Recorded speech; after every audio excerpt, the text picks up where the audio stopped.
சக்தி சமையலை இன்றைக்கி நம்ம பார்க்க போகிறது மடவை மீன் குழம்பு தான். இதை எப்படி செய்யலாம்னு பார்க்கலாம் வாங்க. இப்போது ஒரு சட்டியில் நான் நல்லெண்ணெய் சேர்த்து நான் வடகம் சேர்த்துருக்கேன். வடகம் சேர்த்து நல்லா வறுத்துங்க. சின்ன வெங்காயம் நிறையா சேர்த்துங்க. தக்காளி ரெண்டுத்தையும் சேர்த்து நல்லா வதக்கிங்க. இப்போ கருவேப்பிலை சேர்த்துட்டு இது கத்திரிக்காய் வந்து முழுசாக அரிஞ்சு இது கூடயே சேர்த்து நல்லா வதக்கிங்க.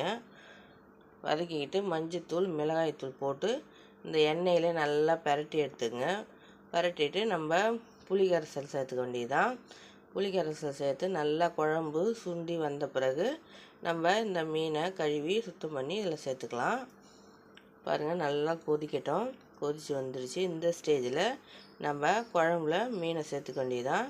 சூப்பரான சுவையான டேஸ்ட்டில் இருக்கும். நீங்கள் ஒரு ட்ரை பண்ணி பாருங்கள். பார்த்துட்டு கமெண்ட் பண்ணுங்கள், சப்ஸ்கிரைப் பண்ணுங்கள், பக்கத்தில் உள்ள பெல் ஐக்கானையும் டச் பண்ணுங்கள்.